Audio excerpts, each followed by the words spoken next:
Hello दोस्तों, स्वागत है आपका हमारे अपने चैनल दिलीप X2 पर। अगर आपने अभी तक हमारे चैनल को सब्सक्राइब नहीं किया है तो पहले जाकर चैनल को सब्सक्राइब करें।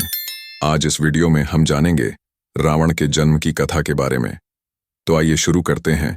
जब श्री राम अयोध्या में राज्य करने लगे तब एक दिन समस्त आर्षि मुनि श्री रघुनाथ जी का अभिनंदन करने के लिए अयोध्यापुरी में आए। श्री रामचंद्र जी ने उन सबका यथोचित सत्कार किया। वार्तालाप करते हुए अगस्त्य मुनि कहने लगे, युद्ध में आपने जो रावण का संहार किया वह कोई बड़ी बात नहीं है, परंतु द्वंद्व युद्ध में लक्ष्मण के द्वारा इंद्रजित का वध सबसे अधिक आश्चर्य की बात है। यह मायावी राक्षस युद्ध में सब प्राणियों के लिए अवध्य था। उनकी बात सुनकर रामचंद्र जी को बड़ा आश्चर्य हुआ। वे बोले, मुनिवर, रावण और कुंभकर्ण भी तो महान पराक्रमी थे, फिर आप केवल इंद्रजित मेघनाद की ही इतनी प्रशंसा क्यों करते हैं? महोदर, प्रहस्त, विरूपाक्ष भी कम वीर न थे। इस पर अगस्त्य मुनि बोले, इस प्रश्न का उत्तर देने से पहले मैं तुम्हें रावण के जन्म, वर प्राप्ति आदि का विवरण सुनाता हूं। ब्रह्मा जी के पुलस्त्य नामक पुत्र हुए थे जो उन्हीं के समान तेजस्वी और गुणवान थे। एक बार वे महागिरि पर तपस्या करने गए। वह स्थान अत्यंत रमणीक था, इसलिए ऋषियों, नागों, राजर्षियों आदि की कन्याएं वहां क्रीड़ा करने आ जाती थीं। इससे उनकी तपस्या में विघ्न पड़ता था। उन्होंने उन्हें वहां आने से मना किया। जब वे नहीं मानी तो उन्होंने शाप दे दिया कि कल से जो लड़की यहां मुझे दिखाई देगी वह गर्भवती हो जाएगी। शेष सब कन्याओं ने तो वहां आना बंद कर दिया, परंतु राजर्षि तृणबिंदु की कन्या शाप की बात से अनजान होने के कारण उस आश्रम में आ गई और महर्षि के दृष्टि पड़ते ही गर्भवती हो गई। जब तृणबिंदु को यह बात मालूम हुई तो उन्होंने अपने कन्या को पत्नी के रूप में महर्षि को अर्पित कर दिया।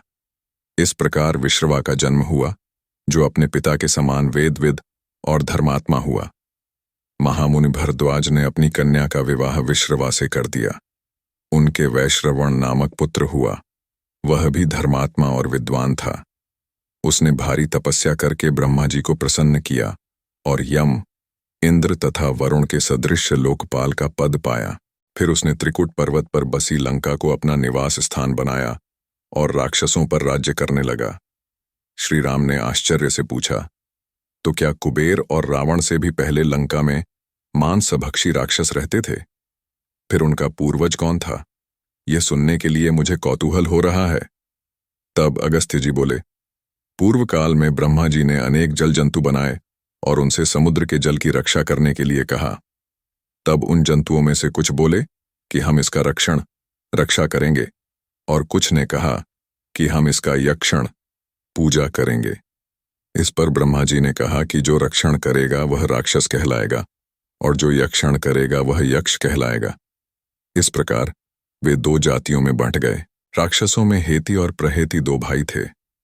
प्रहेति तपस्या करने चला गया, परंतु हेति ने भैया से विवाह किया, जिससे उसके विद्युत्केश नामक पुत्र उत्पन्न हुआ। विद्युत्केश के सुकेश नामक पराक्रमी पुत्र हुआ। सुकेश के माल्यवान, सुमाली और माली नामक 3 पुत्र हुए। तीनों ने ब्रह्मा जी की तपस्या करके यह वरदान प्राप्त कर लिए कि हम लोगों का प्रेम अटूट हो और हमें कोई पराजित न कर सके। वर पाकर वे निर्भय हो गए और सुरों, असुरों को सताने लगे। उन्होंने विश्वकर्मा से एक अत्यंत सुंदर नगर बनाने के लिए कहा। इस पर विश्वकर्मा ने उन्हें लंकापुरी का पता बताकर भेज दिया। वहां वे बड़े आनंद के साथ रहने लगे। माल्यवान के वज्रमुष्टि, विरूपाक्ष, दुर्मुख, सुप्तघ्न, यज्ञकोप, मत्त और उन्मत्त नामक 7 पुत्र हुए। सुमाली के प्रहस्त्र, अकंपन, विकट, कालिकामुख, धूम्राक्ष, दंड, सुपार्श्व, संहनादि, प्रधस एवं भारकर्ण नाम के 10 पुत्र हुए। माली के अन्नल, अनिल, हर और संपाति नामक 4 पुत्र हुए। ये सब बलवान और दुष्ट प्रकृति होने के कारण आर्षि मुनियों को कष्ट दिया करते थे। उनके कष्टों से दुखी होकर आर्षि मुनिगण जब भगवान विष्णु की शरण में गए तो उन्होंने आश्वासन दिया कि हे ऋषियों, मैं इन दुष्टों का अवश्य ही नाश करूंगा। जब राक्षसों को विष्णु के इस आश्वासन की सूचना मिली तो वे सब मंत्रणा करके संगठित हो माली के सेनापतित्व में इंद्रलोक पर आक्रमण करने के लिए चल पड़े।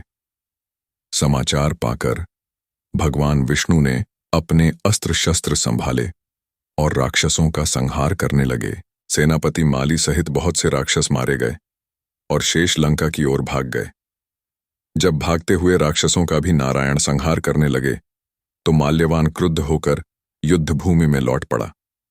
भगवान विष्णु के हाथों अंत में वह भी काल का ग्रास बना। शेष बचे हुए राक्षस सुमाली के नेतृत्व में लंका को त्याग कर पाताल में जा बसे और लंका पर कुबेर का राज्य स्थापित हुआ। अब मैं तुम्हें रावण के जन्म की कथा सुनाता हूं। राक्षसों के विनाश से दुखी होकर सुमाली ने अपनी पुत्री कैकसी से कहा कि पुत्री, राक्षस वंश के कल्याण के लिए मैं चाहता हूं कि तुम परम पराक्रमी महर्षि विश्रवा के पास जाकर उनसे पुत्र प्राप्त करो। वही पुत्र हम राक्षसों की देवताओं से रक्षा कर सकता है। अगस्त्य मुनि ने कहना जारी रखा। पिता की आज्ञा पाकर कैकसी विश्रवा के पास गई। उस समय भयंकर आंधी चल रही थी। आकाश में मेघ गरज रहे थे। कैकसी का अभिप्राय जानकर विश्रवा ने कहा कि भद्रे, तुम इस कुबेला में आई हो, मैं तुम्हारी इच्छा तो पूरी कर दूंगा, परंतु इससे तुम्हारी संतान दुष्ट स्वभाव वाली और क्रूर कर्मा होगी। मुनि की बात सुनकर कैकसी उनके चरणों में गिर पड़ी और बोली कि भगवान, आप ब्रह्मवादी महात्मा हैं, आपसे मैं ऐसी दुराचारी संतान पाने की आशा नहीं करती, अतः आप मुझ पर कृपा करें। कैकसी के वचन सुनकर मुनि विश्रवा ने कहा कि अच्छा, तो तुम्हारा सबसे छोटा पुत्र सदाचारी और धर्मात्मा होगा। इस प्रकार कैकसी के 10 मुख वाले पुत्र का जन्म हुआ, जिसका नाम दशग्रीव रखा गया। उसके पश्चात कुंभकर्ण, शूर्पणखा और विभीषण के जन्म हुए। दशग्रीव और कुंभकर्ण अत्यंत दुष्ट थे, किंतु विभीषण धर्मात्मा प्रकृति का था। अपने भाई वैश्रवण से भी अधिक पराक्रमी और शक्तिशाली बनने के लिए दशग्रीव ने अपने भाइयों सहित ब्रह्मा जी की तपस्या की। ब्रह्मा के प्रसन्न होने पर दशग्रीव ने मांगा कि मैं गरुड़, नाग, यक्ष, दैत्य, दानव, राक्षस तथा देवताओं के लिए अवध्य हो जाऊं। ब्रह्मा जी ने तथास्तु कहकर उसकी इच्छा पूरी कर दी। विभीषण ने धर्म में अविचल मति का और कुंभकर्ण ने वर्षों तक सोते रहने का वरदान पाया। फिर दशग्रीव ने लंका के राजा कुबेर को विवश किया कि वह लंका छोड़कर अपना राज्य उसे सौंप दे। अपने पिता विश्रवा के समझाने पर कुबेर ने लंका का परित्याग कर दिया और रावण अपनी सेना, भाइयों तथा सेवकों के साथ लंका में रहने लगा। लंका में जम जाने के बाद अपने बहन शूर्पणखा का विवाह कालका के पुत्र दानवराज विद्युविह्वा के साथ कर दिया। उसने स्वयं दिति के पुत्र मय की कन्या मंदोदरी से विवाह किया, जो हेमा नामक अप्सरा के गर्भ से उत्पन्न हुई थी। विरोचन कुमार बलि की पुत्री वज्रज्वला से कुंभकर्ण का और गंधर्वराज महात्मा शैलूष की कन्या सरमा से विभीषण का विवाह हुआ।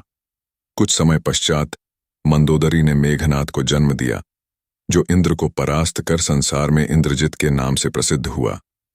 सत्ता के मद में रावण उच्चृंखल हो देवताओं, ऋषियों, यक्षों और गंधर्वों को नाना प्रकार से कष्ट देने लगा।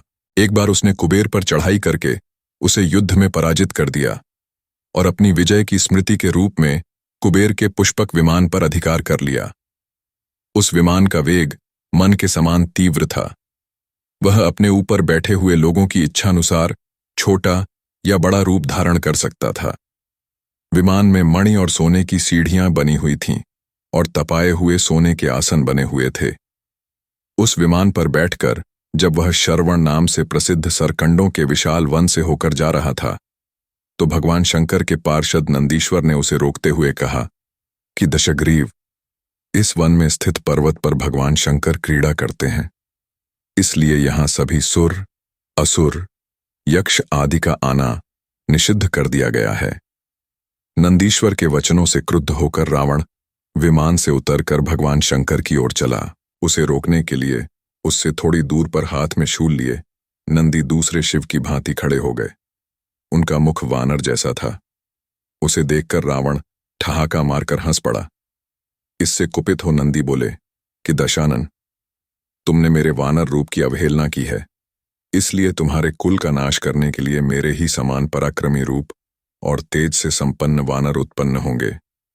रावण ने इस ओर तनिक भी ध्यान नहीं दिया और बोला कि जिस पर्वत ने मेरे विमान की यात्रा में बाधा डाली है, आज मैं उसी को उखाड़ फेंकूंगा।